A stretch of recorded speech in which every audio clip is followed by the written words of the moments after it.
శ్రీ వాల్మీకి రామాయణం బాలకాండ మొదటి సర్గం రెండవ భాగం. నారద మహర్షి వాల్మీకి సకల గుణాభిరాముడైన శ్రీరాముని కథ సంక్షిప్త రామాయణం చెబుతున్నారు. తండ్రి ఆజ్ఞ పాటించి వనములకు సీతా లక్ష్మణులతో వెళ్ళిన శ్రీరాముడు తన స్నేహితుడు నిషాదరాజు గుహుని సహాయంతో గంగానది దాటి అవతల తీరం చేరాడు. భరద్వాజ ఆశ్రమం చేరి భరద్వాజ మహర్షి ఆదేశం అనుసరించి పైనుంచి చిత్రకూటంనకు చేరిను. అక్కడ చక్కని పర్ణశాల నిర్మించుకొని ప్రశాంతంగా నివసించసాగారు. ఇక్కడ అయోధ్యలో దశరథ మహారాజు పుత్ర శోకంతో విలిపిస్తూ ప్రాణాలు వదిలేశాడు. మేనమామ ఇంట ఉండిన భరత శతజ్ఞులు తండ్రి మరణ వార్త విని అయోధ్య వచ్చి దశరథునికి అంతిమ సంస్కారాలు చేశారు. వశిష్ఠ మహర్షి తల్లి కైకేయి తండ్రి ఇచ్చిన వరమును అనుసరించి రాజ్యాధికారం చేపట్టమని కోరారు. భరతుడు అందుకు తిరస్కరించి అన్న శ్రీరామచంద్రుడే అయోధ్యకు ప్రభు అని ప్రకటించి శ్రీరాముని తీసుకురావడానికి మంత్రులు తల్లులు పరివారము సైన్యంతో కలిసి చిత్రకూటమునకు వెళ్ళిన శ్రీరామునికి నమస్కరించి భరతుడు అన్న అగ్రజుడవైన నువ్వే తండ్రి తదాంతరం అయోధ్యకు మహారాజువి, వచ్చి రాజ్యాధికారం స్వీకరించమని కోరాడు.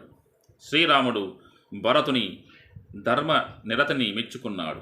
తండ్రి ఆజ్ఞను అనుసరించి 14 సంవత్సరాలు వనవాసం తర్వాత అయోధ్యకి వస్తానని చెప్పాను. రాముని ప్రతినిధిగా పాదుకలు కోరి భరతుడు అయోధ్యకు సమీపంలో నంది గ్రామంలో ఉండి రామ పాదుకలను సింహాసనంపై ఉంచి రాజ ప్రతినిధిగా పాలన చేయసాగాడు. అన్నవలే తాను కూడా నార వస్త్రమును జటాధారణ చేసి పర్ణశాలలో ఉండసాగాడు. శ్రీరాముడు తన కోసం నిత్యం ప్రజలు జనపదులు రావడం గమనించాడు. వారి రాక వల్ల అక్కడ మునులకు తపస్సభంగం వాటిల్లుతుందని భావించి సీతా లక్ష్మణులతో చిత్రకూటం మొదలి దండకారణ్యమునకు బయలుదేరి వెళ్ళారు. దండకావనంలో ప్రవేశించిన శ్రీరాముడు విరాధుడు అనే రాక్షసుని సంహరించి తపస్సులకు రాక్షస భయం తొలగించాడు. శరభంగ మహర్షి, సతీక్షణ మహర్షి, అగస్త్య మహర్షి ఆశ్రమమును దర్శించి వారి ఆశీస్సులను పొందాడు. అగస్త్యుడు శ్రీరాముని మహిమ గల ఇంద్రచాపమును, ఖడ్గమును, అక్షములైన బాణములు గల తూనీరమును ఇచ్చాడు. శ్రీరాముని దండకారణ్యం ఆగమనం తెలిసి అక్కడ నివసిస్తున్న ప్రజలు మునులు రాముని దర్శించి తమను బాధిస్తున్న రాక్షసును సంహరించమని ప్రార్థించారు. శ్రీరాముడు వారిపై దయచూపి దండకార్యమును రాక్షసుల నుంచి విముక్తి చేస్తాను అని ప్రతిజ్ఞ పూనాడు. దండకార్యమున రాక్షసులు సేనకు రావుని చెల్లెలు శూర్పణఖ నాయకురాలుగా ఉండి అక్కడి మునులను జనులపై అత్యాచారాలు చేసేది. శ్రీరాముడు లక్ష్మణునిచే కామరూపిణి అయిన శూర్పణఖ ముక్కు చెవులు కోయించి వికృత రూపాన్ని చేశాడు.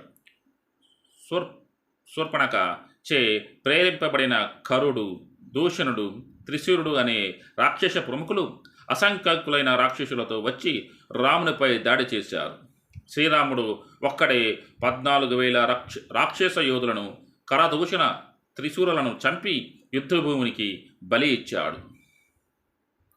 శూర్పణఖ తమ రాక్షస సైన్యం మొత్తం రాముని చేతిలో ఓడి మరణించింది అన్న విషయం లంకకు వెళ్ళిన తన అన్న రావణుడికి తెలిపింది. రావణుని స్త్రీ లోలత్వం తెలిసిన శూర్పణఖ అన్నకు రాముని భార్య సీత చాలా అందగత్తె అన్న విషయమును కూడా చెప్పింది. సీతను అపహరించి రామునికి దుఃఖం కలిగించదామని తలచి రాముడు సీత అపహరణ మారీచుని సహాయం కోరాడు.